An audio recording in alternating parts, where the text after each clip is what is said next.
আসসালামু আলাইকুম ওরহমতুল্লাহ বরকাত। আলহামদুলিল্লাহ রব্বিল আলমিন ওসলাত ওসালাম আলা রসুলহিল করিম আম্মা বাদ। সম্মানিত দর্শক, আমরা আজকে আলোচনা করব মুহররম মাসে রোজা রাখার কি ফজিলত।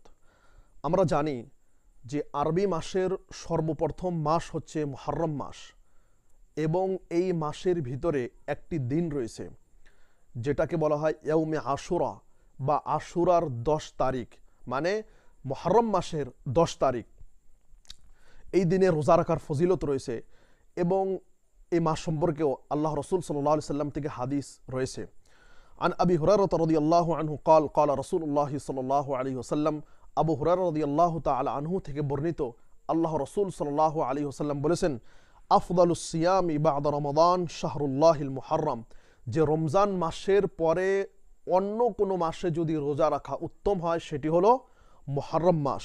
ওয়া আফদালুস সালাতি বা'দাল ফরিদাতি সালাতুল লাইল, এবং ফরজ নামাজের পরে সবচেয়ে উন্নত মানের সবচেয়ে উন্নত সালাত হচ্ছে রাতের সালাত। আমরা এই হাদিস থেকে বুঝতে পারলাম যে মুহররম মাসে রোজা রাখার অনেক ফজিলত রয়েছে। এই হাদিস থেকে ব্যাপকভাবে বোঝা যায় যে এই পুরো মাসটার ভিতরে রোজা রাখার ফজিলত রয়েছে। কিন্তু আমরা যখন অন্য হাদিসের দিকে লক্ষ্য করব তখন আমরা দেখব যে আল্লাহ রসুল সাল্লাল্লাহু আলাইহি ওয়াসাল্লাম এই মুহররম মাসে শুধু 10 তারিখে রোজা রেখেছেন। তারপরে আরো একটি হাদিসে আল্লাহ রসুল সাল্লাল্লাহু আলাইহি ওয়াসাল্লাম বলেছেন, আন আবি কাতাদাতা আল আনসারি রাদিয়াল্লাহু আন্না রাসূলুল্লাহ সাল্লাল্লাহু আলাইহি ওয়াসাল্লাম সুইলা আন সাওমি ইয়াউমি আশুরা।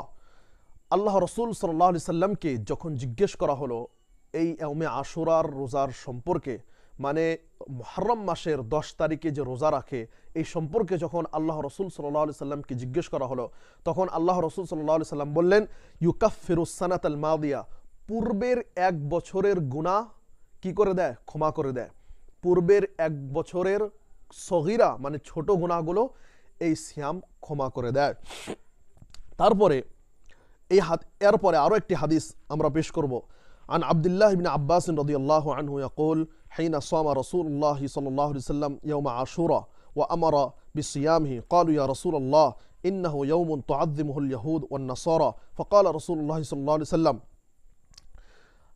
এখানে আরো একটি গুরুত্বপূর্ণ হাদিস, আল্লাহ রসুল সাল্লাল্লাহু আলাইহি সাল্লাম যখন আশুরার রোজা রাখলেন, মানে মুহররম মাসের 10 তারিখে যখন আল্লাহ রসুল সাল্লাল্লাহু আলাইহি সাল্লাম রোজা রাখলেন এবং সমস্ত সাহাবায়ে কেরামগণকে আল্লাহ রসুল আদেশ করলেন রোজা রাখার, তারপরে আল্লাহ রসুল সাল্লাল্লাহু আলাইহি সাল্লামকে সাহাবায়ে কেরামগণ বললেন যে হে আল্লাহ রসুল, আজ আমরা যে এই মুহররম মাসের 10 তারিখে রোজা রাখতেছি, এটি এমন একটি দিন যেই দিনটাকে ইয়াহুদ এবং নাসারা সম্মানিত দিন বলে মনে করে, মানে এই দিনকে তারা উদযাপন করে। তারপর আল্লাহ রসুল সাল্লাল্লাহু আলাইহি সাল্লাম বলেছেন, ফাইদা কান আল আমুল মুকবিল ইনশাআল্লাহ, যদি আগামী বছর পাই বা আগামী বছর যদি রোজা রাখা হয় তাহলে সুমনা ইয়াউমাত তাসি, আমরা 10 তারিখেও কি করব? রোজা রাখব।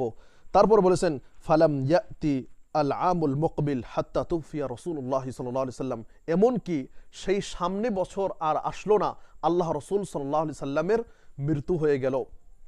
মানে এখান থেকে আমরা স্পষ্টভাবে বুঝতে পারলাম যে আশুরার রোজা আল্লাহ রসুল সাল্লাল্লাহু আলাইহি সাল্লাম 10 তারিখে রেখেছে, এটি প্রথম কথা।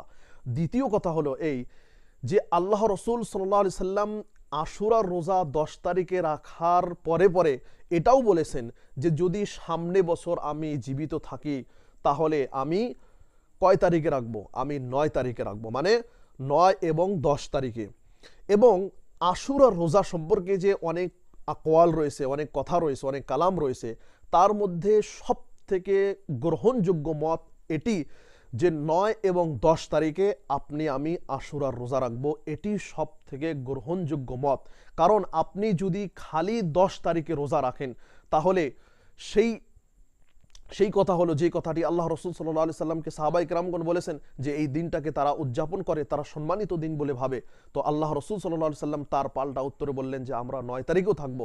তাহলে বোঝা গেল যে আল্লাহ রসুল সাল্লাল্লাহু আলাইহি সাল্লাম যদি জীবিত থাকতেন তাহলে অবশ্যই তিনি 9 তারিখ এবং 10 তারিখ দুইটা দিনেই আল্লাহ রসুল সাল্লাল্লাহু আলাইহি সাল্লাম রোজা রাখতেন। আমরা চেষ্টা করব এই মাসে 9 এবং 10 তারিখে রোজা রাখার, এবং এতে আমরা কোনো ইসলাম বিরোধী কাজ করব না, দিনের নামে কোনো বিদআত সৃষ্টি করব না, আমরা কোরআন এবং হাদিসের মধ্যে যেই বস্তুটি যেইভাবে রয়েছে প্রমাণিত, আমরা তার উপরই আমরা আমল করার চেষ্টা করব ইনশাআল্লাহুল আজিজ। ওয়া আখিরু দাওয়ানা আনিল হামদুলিল্লাহি রাব্বিল আলামিন।